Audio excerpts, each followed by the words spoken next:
Durante mucho tiempo, el mundo creyó que la había olvidado, que su nombre era solo un detalle al margen de una historia más grande, una figura secundaria en un relato que pertenecía a otros. Pero hay personas cuya importancia no se mide por el espacio que ocupan en los textos, sino por el peso que dejan en quienes las conocieron de verdad.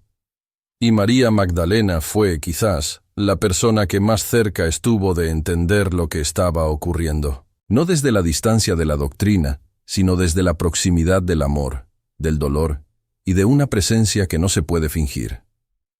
Lo que estás a punto de escuchar no es una historia de milagros ni de apariciones sobrenaturales.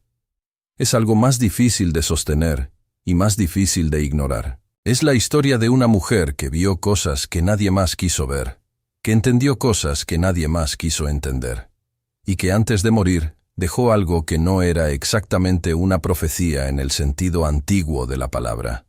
Era más bien un aviso, una advertencia nacida no del poder ni de la revelación, sino de la experiencia más cruda que puede tener un ser humano: haber estado presente cuando el mundo cambió y haber sobrevivido para contarlo. No sabemos con exactitud cuándo murió María Magdalena. Los registros históricos son escasos, fragmentados, llenos de silencios deliberados. Pero hay algo que sí sabemos. Vivió lo suficiente como para ver cómo el mensaje que había presenciado empezaba a transformarse en algo que ella no siempre reconocía. Vivió lo suficiente como para sentir que algo esencial se estaba perdiendo en la traducción. Y eso, para alguien que había estado tan cerca del origen, debió de ser una forma particular de soledad que pocas palabras pueden describir. Hay una tradición, conservada en textos que durante siglos fueron considerados peligrosos, que habla de sus últimas palabras. No como un discurso solemne, no como una declaración formal, sino como algo dicho en voz baja, casi para sí misma, en presencia de pocas personas. Palabras que no buscaban ser recordadas, y quizás por eso sobrevivieron, porque las cosas que no intentan perdurar, a veces son las que más duran. Lo que dijo, según esos textos, no hablaba de su tiempo. Hablaba de un tiempo mucho más lejano. Un tiempo en el que el mundo habría olvidado casi todo lo que ella había visto, pero en el que ese olvido mismo se convertiría en la señal más clara de que algo necesitaba ser recordado. Habló de un momento en la historia en el que los seres humanos tendrían más acceso a la información que nunca, y sin embargo se sentirían más solos que nunca. En el que las voces serían tantas que el silencio se volvería imposible, y precisamente por eso, el silencio se volvería lo más necesario. No usó esas palabras exactas. Las palabras que usó eran las de su tiempo, las de su lengua, las de su mundo, pero el sentido era ese. Y ese sentido, trasladado a este momento, a este año, a esta realidad que estamos viviendo, resulta difícil de ignorar. Porque en 2026, el mundo se parece mucho a lo que ella describió. No es una afirmación apocalíptica, no es una predicción de catástrofe, ni un llamado al miedo. Es algo más preciso y más incómodo que eso. Es la observación de que vivimos en un momento en el que la velocidad ha superado a la comprensión, en el que producimos más de lo que podemos procesar, decimos más de lo que podemos sostener, conectamos más de lo que podemos sentir.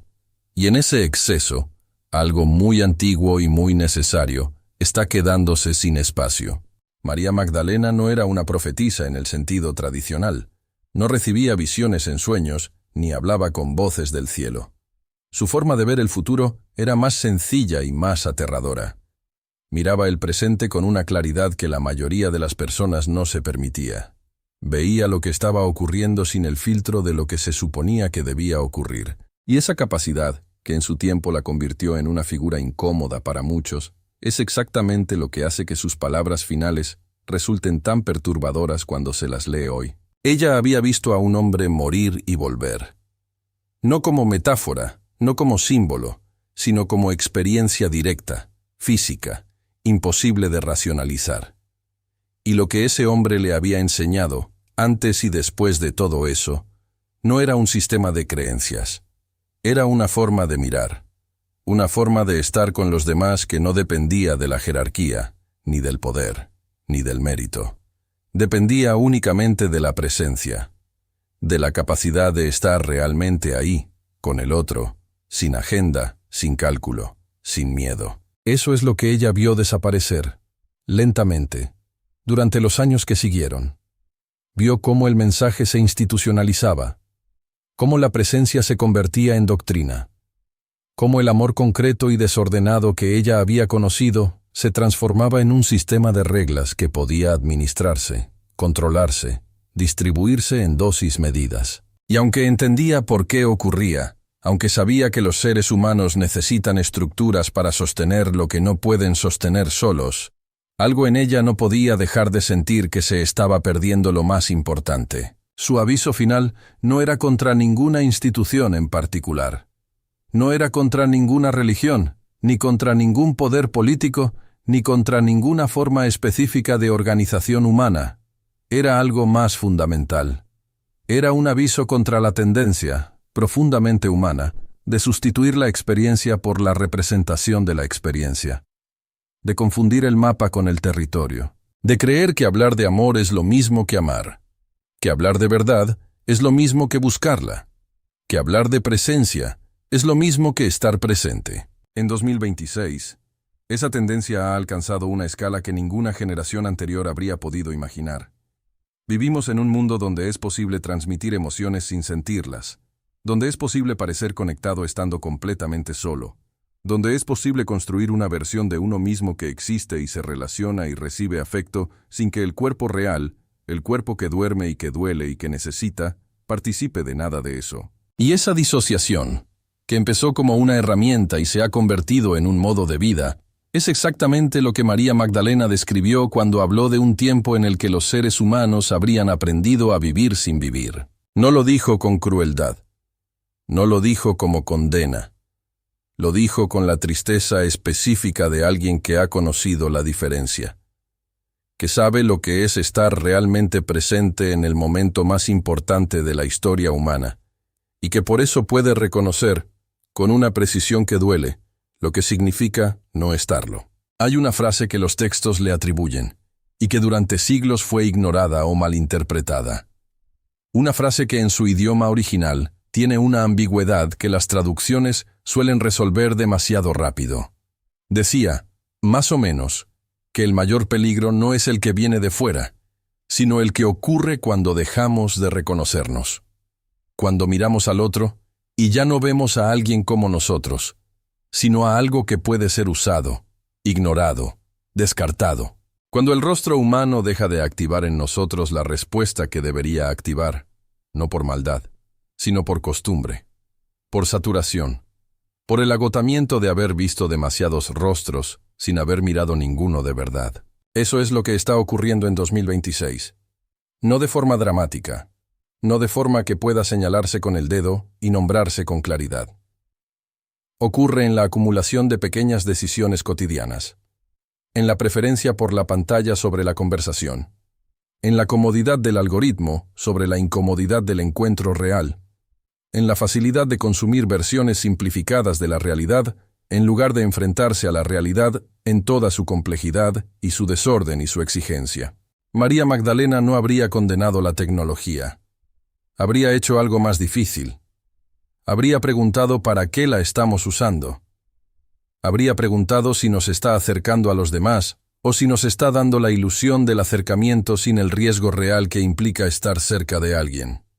Habría preguntado si nos está ayudando a ver más o si simplemente nos está mostrando más de lo que ya queríamos ver. Y esas preguntas, en 2026, no tienen respuestas cómodas. Su aviso final no era una lista de cosas que debían hacerse o evitarse. Era algo más parecido a una invitación a detenerse. No para siempre, no de forma radical, sino lo suficiente como para recordar qué se siente cuando el tiempo no está siendo gestionado sino vivido. Cuando una conversación no tiene un objetivo más allá de la conversación misma. Cuando se mira a alguien a los ojos sin estar pensando en lo siguiente. Ella sabía, porque lo había experimentado, que esos momentos son los que forman a las personas, no los grandes eventos, no las revelaciones espectaculares, sino los instantes ordinarios, en los que dos seres humanos se reconocen mutuamente sin necesidad de justificarlo. Eso era lo que había visto en el hombre al que siguió.